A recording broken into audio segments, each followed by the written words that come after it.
La poesía del grupo poético del 27.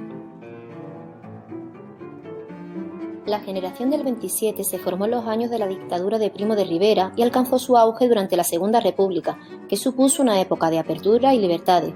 Sin embargo, estas libertades terminaron dramáticamente con el estallido de la Guerra Civil, que significó la desintegración del grupo poético del 27. La generación o grupo poético del 27 se dio a conocer en la reunión que se celebró en el Ateneo de Sevilla en 1927 en conmemoración del tercer centenario de la muerte de Góngora y donde participó la mayor parte de sus integrantes. En los versos de estos poetas podemos señalar dos líneas, una influida por la tradición y otra por la vanguardia. Esta combinación de vanguardia y tradición será el rasgo diferenciador de las obras de la generación del 27. De la tradición heredan aspectos procedentes de la literatura popular y de la culta. De la literatura popular toman formas y motivos como romances, cancioncillas, etc., así como imágenes como la vida como río o la rosa como belleza. Por su parte, de la literatura culta reciben la influencia de Garcilaso, San Juan de la Cruz, Jorge Manrique o Góngora.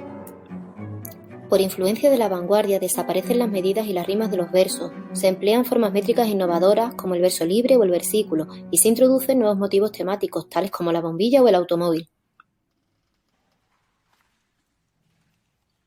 Uno de los temas más importantes de la generación del 27 es el amor, que recoge características de la poesía tradicional y de la vanguardia.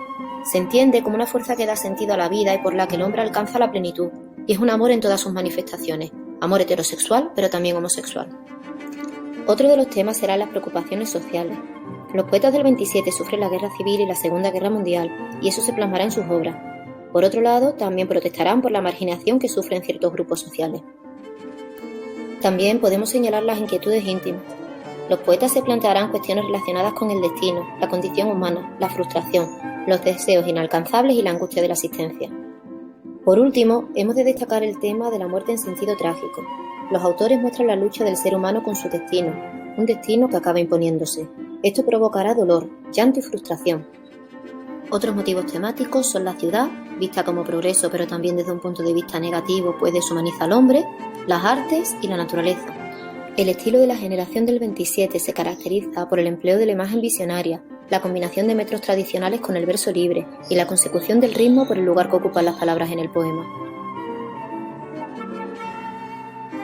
Podemos distinguir tres etapas. La primera, hasta 1929, es una etapa de juventud caracterizada por el equilibrio entre vanguardia y tradición y el cultivo de la poesía pura. La segunda, de 1929 a 1936, en la que muchos de los autores sufren crisis personales y destaca la escritura de una poesía impura, comprometida.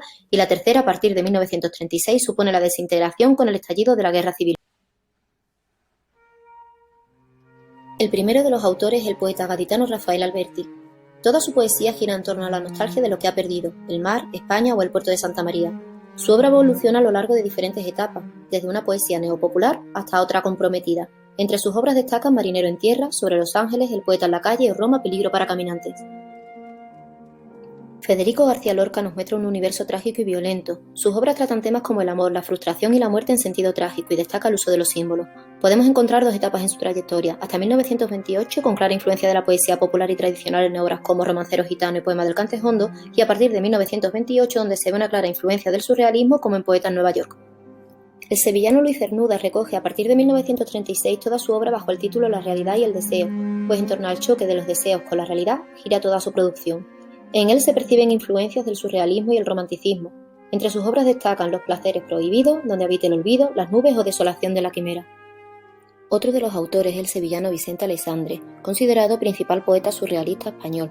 Su obra se caracteriza por el uso de la metáfora y entiende la poesía como vehículo de comunicación. Entre sus obras destacan La destrucción o el amor, Sombra del paraíso, Historia del corazón o Diálogos del conocimiento. Por su parte, Pedro Salinas es conocido como el poeta del amor. En su obra se observa la influencia de la poesía pura de Juan Ramón Jiménez, así como la del surrealismo, y podemos destacar títulos como Fábula y signos, La voz a ti de vida o Razón de amor. Podemos mencionar también a Jorge Guillén, que es el máximo representante de la poesía pura y recoge toda su obra bajo el título Aire Nuestro.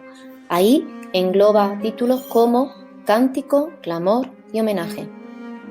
Gerardo Diego combina obras de carácter tradicional, como El romancero de la novia, con otras de estilo vanguardista, como Imagen o Manual de espumas. Podemos mencionar también a Manuel Alto Aguirre, que es el poeta más joven de la generación del 27 y escribe obras como Ejemplo, La lenta libertad o Fin de un amor. Otro de los autores es el malagueño Emilio Prado, que escribe obras como 20 poemas en verso o La voz cautiva. Por último encontramos a Damas Alonso, literato, filólogo y crítico literario español, que escribe obras como Poemas puros, Poemillas de la ciudad o El viento y el verso.